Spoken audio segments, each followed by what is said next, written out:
What happens when America's most polarizing royal meets television's most unfiltered host?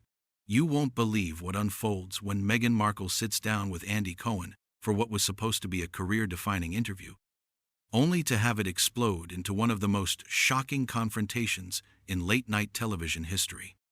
The tension was so thick you could cut it with a knife, and by the end of the night, cameras were still rolling as the Duchess of Sussex made a decision that left everyone in the studio absolutely stunned. Before we get into this incredible story, make sure you hit that subscribe button and drop a comment below, because you're not going to believe what unfolds when two of the entertainment world's biggest personalities clash in the most explosive way possible. Last night's episode of Watch What Happens Live started like any other high-profile booking. The studio was buzzing with anticipation as crew members made final adjustments to the lighting, knowing they were about to witness what could be television gold. Meghan Markle arrived at the Bravo studios looking every inch the polished public figure she'd become, wearing a sleek navy blazer and that practiced smile that had become her trademark since stepping back from royal duties. Andy Cohen, never one to shy away from controversial guests or difficult conversations, had been preparing for this moment for weeks. His production team had briefed him extensively on the topics that were considered off-limits by Meghan's representatives. But anyone who knows Andy knows that suggested boundaries often become his roadmap for exactly where he wants to go. The host was practically vibrating with energy as he reviewed his notes one final time, that mischievous glint in his eye that regular viewers know means trouble is brewing. As the cameras began rolling and the familiar opening credits played, everything seemed perfectly normal. Andy delivered his trademark opening monologue with his usual wit and charm, building up his guest with glowing praise about her humanitarian work and her new ventures in media production. The audience was primed and ready for what they expected to be another one of those carefully orchestrated celebrity interviews where everyone plays nice and promotes their latest projects. Meghan took her seat across from Andy with practiced grace, settling into the plush chair as if she'd done this 1,000 times before. Her media training was evident in every gesture, every carefully placed hand movement, every perfectly timed smile. She launched into her talking points about her latest charitable initiatives and her production company with Archewell, speaking in those measured tones that had become so familiar to anyone who'd followed her public appearances since leaving the royal family. For the first 15 minutes, everything proceeded exactly as her team had likely hoped. Andy lobbed softballs about her podcast, her children's book, and her advocacy work for women's rights. Meghan responded with polished answers that hit all the right notes, speaking passionately about causes close to her heart while maintaining that careful balance between vulnerability and strength that had become her public persona. The studio audience was eating it up, hanging on every word as she painted herself as a woman who'd overcome incredible challenges to build something meaningful. But anyone who's watched Andy Cohen for more than 5 minutes knows that the real show always starts after the warm-up acts are over. As they returned from the first commercial break, there was a subtle shift in Andy's demeanor. His questions became slightly more pointed, his follow-ups a bit more persistent. He started pressing for specifics about her experiences within the royal family, particularly around the racism allegations that had dominated headlines for years. "You've spoken about your experiences with certain members of the royal family," Andy said, leaning forward slightly with that interviewer's instinct for blood in the water. "But you've always been somewhat vague about the details. Our viewers are intelligent people. They can handle the whole truth. Who exactly made those comments about Archie's skin color?" Meghan's smile faltered for just a fraction of a second, so briefly that viewers at home might have missed it, but Andy definitely caught it.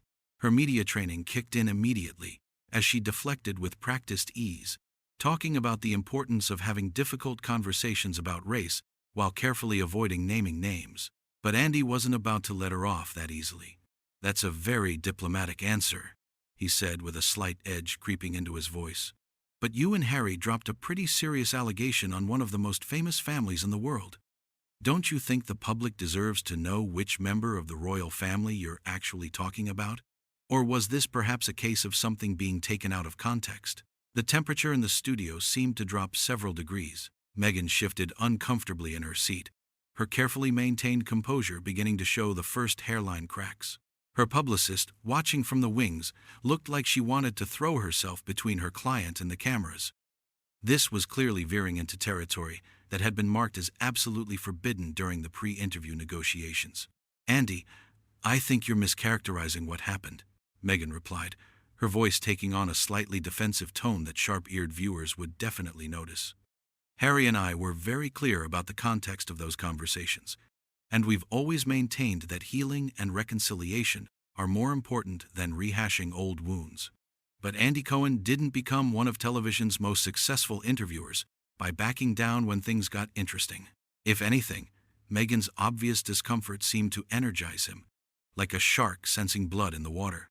He pressed forward with the kind of relentless questioning that had made him both famous and infamous in equal measure. "But here's what I don't understand," Andy continued, his voice carrying that deceptively casual tone that anyone familiar with his interview style would recognize as dangerous. "You and Harry have built entire media careers talking about your experiences with the royal family. You've done the Oprah interview, the Netflix documentary. Harry's written a whole book about it.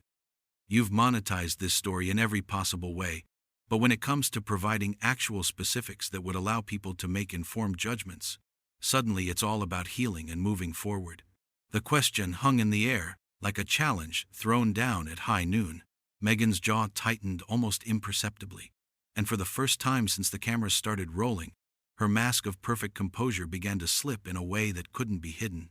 The audience could sense that something significant was happening, that they were witnessing one of those rare moments when the careful choreography of celebrity interviews breaks down and real human emotion takes over.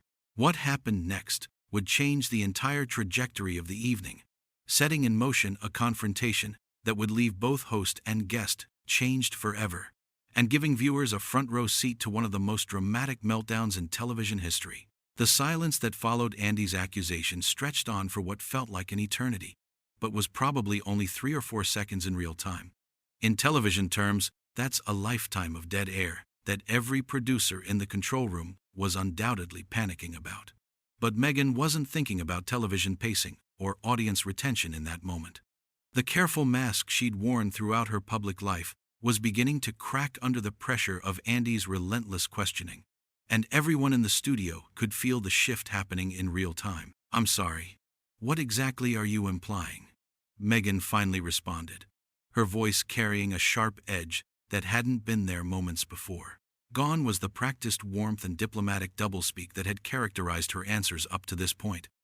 This was something raw, more genuine, and infinitely more dangerous for someone trying to maintain a carefully crafted public image. Andy leaned back in his chair with the satisfaction of someone who'd just struck oil.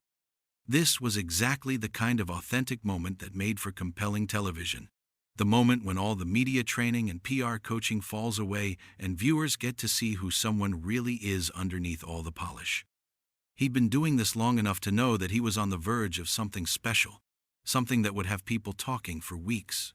"I'm not implying anything," Andy said with that trademark smirk that had launched 1,000 controversies. "I'm asking directly. You and Harry have made millions of dollars talking about how terribly you were treated by the royal family. But whenever anyone asks for specific details that could actually be verified or fact-checked, suddenly it becomes about privacy and healing. That seems convenient, doesn't it?" The accusation hit Meghan like a physical blow. Her perfectly applied makeup couldn't hide the flush of anger that spread across her face, and her hands, which had been gracefully folded in her lap throughout the interview, clenched into fists. The transformation was so dramatic that several audience members actually gasped audibly, their surprise clearly picked up by the studio microphones. "Convenient?" Meghan repeated, her voice rising in both volume and pitch. "You think it's convenient that I've had to relive some of the most painful experiences of my life over and over again for public consumption? You think I wanted to talk about being suicidal? About feeling isolated and abandoned by an institution I devoted my life to serving?" Andy sensed that he'd pushed exactly the right button, and like any good interviewer worth his salt, he pressed his advantage. "But that's exactly my point, Meghan. If these experiences were so traumatic, why keep revisiting them? Why not just move on with your new life in California?" The cynical interpretation would be that trauma pays very well when you package it correctly for mass consumption. The words hung in the air like a gauntlet thrown down in the middle of a medieval court. Everyone in the studio seemed to be holding their breath, waiting to see how Meghan would respond to what was essentially an accusation that she'd weaponized her own pain for profit. Her publicist looked like she was about to have a heart attack, frantically gesturing to the production team to cut to commercial.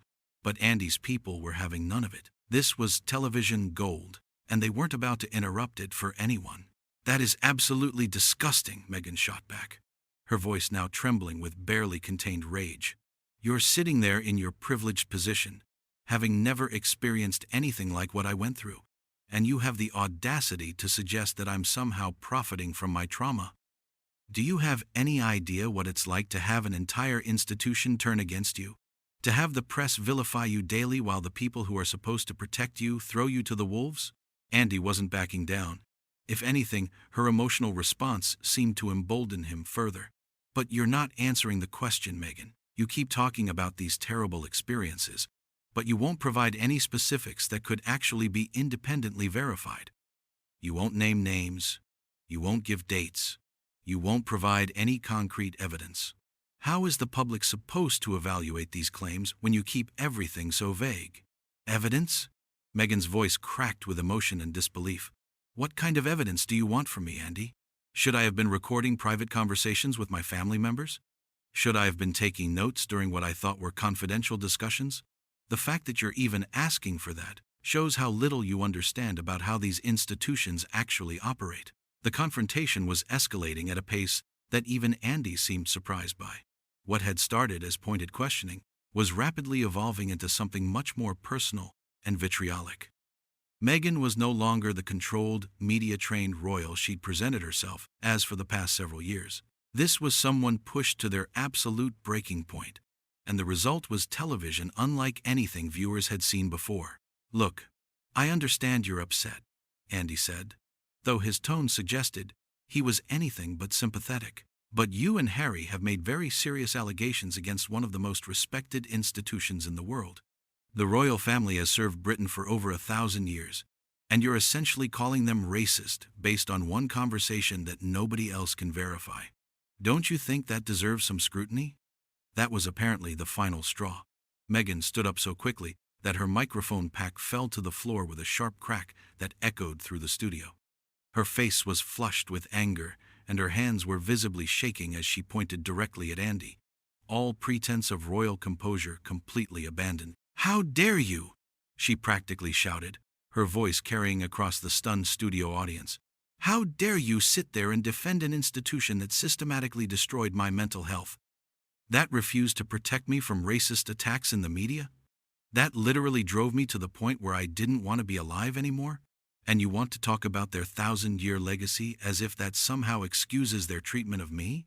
The studio had gone completely silent except for the sound of cameras still rolling and the barely audible whispers of crew members who couldn't believe what they were witnessing. This wasn't just a heated interview anymore. This was a complete breakdown happening in real time on live television, and everyone present knew they were witnessing something that would be talked about for years to come. But Andy Cohen had built his career on exactly these kinds of moments, and he wasn't about to let up now, even as the situation spiraled completely out of control. "Meghan, I think you need to calm down," Andy said with the kind of condescending tone that was guaranteed to make the situation worse. "This is exactly what I'm talking about. The moment someone asks you hard questions, you fall apart and start screaming. How is that the behavior of someone who claims they want to have mature conversations about serious issues?" The patronizing response was like throwing gasoline on an already raging fire. Meghan's face went from flushed to absolutely livid, her eyes blazing with a fury that seemed to surprise even her. The careful royal training, the years of diplomatic restraint, the practiced public persona, all of it evaporated in an instant as she let loose with both barrels. "Fall apart?" she screamed, her voice echoing off the studio walls. "You want to see me fall apart, Andy? I'll show you what falling apart looks like. You've spent the last 20 minutes trying to humiliate me on national television, questioning my integrity, suggesting I'm lying about my own trauma, and defending people who literally pushed me to the brink of suicide. And you want me to calm down?" Andy's eyes were practically gleaming with satisfaction. This was the kind of raw, unfiltered television that producers dream about, the kind of moment that generates millions of views and endless social media buzz. He leaned forward in his chair, clearly preparing to deliver what he hoped would be the killing blow. "But here's what I don't understand, Meghan," he said with mock concern dripping from his voice. "If the royal family is as terrible as you claim, if they really treated you so badly, why did you fight so hard to keep your titles? Why are you still using Duchess in all your business ventures? You can't have it both ways. You can't trash the institution while still profiting from the status it gave you." The accusation hit like a physical slap. For a moment, Meghan actually staggered backward, her hand instinctively reaching for the back of her chair for support. The hypocrisy he was pointing out was so obvious, so undeniable, that even she seemed momentarily stunned by the directness of it. But rather than retreat or deflect, something inside her seemed to snap completely. "You want to know why I kept the title?" she snarled, her voice dropping to a dangerous whisper that somehow seemed more threatening than her earlier shouting. "Because I earned it. Because I gave up everything. My career, my independence, my entire identity, to serve that family and that institution. And when they threw me away like garbage, that title was the only thing I had left to show for the sacrifice I made." "So you admit it," Andy pounced immediately. "You admit that you're using your connection to the royal family for personal gain while simultaneously trying to destroy their reputation. That's not seeking justice, Meghan. That's revenge dressed up as activism." The studio audience was completely silent now, watching in stunned fascination as one of the most carefully managed public figures of the past decade completely lost control on live television. Crew members stood frozen at their posts, afraid to move or speak, lest they disturb what everyone recognized as a historic television moment. Meghan's response came in a voice so filled with venom that several people in the front row actually recoiled. "You want to talk about revenge, Andy? Fine, let's talk about revenge. Every single day, I have to watch that family parade around, talking about service and duty and tradition, while they know exactly what they did to me. They know the truth about Charles. They know what William said. They know how the Queen treated me behind closed doors. And they sit there in their palaces, letting me be vilified in the press, while they hide behind their centuries of privilege." Andy's eyes widened slightly. Without realizing it, Meghan had just confirmed what he'd been fishing for all evening, that there were specific incidents, specific people, specific moments that she'd been hiding behind vague generalities. His interviewer instincts kicked into overdrive as he pressed for the details she'd just inadvertently revealed. "Wait, hold on," he said, sitting forward intently. "What did Charles do? What did William say? You just admitted that there are specific incidents you haven't talked about publicly. If you're so committed to truth and justice, why haven't you shared these details before?"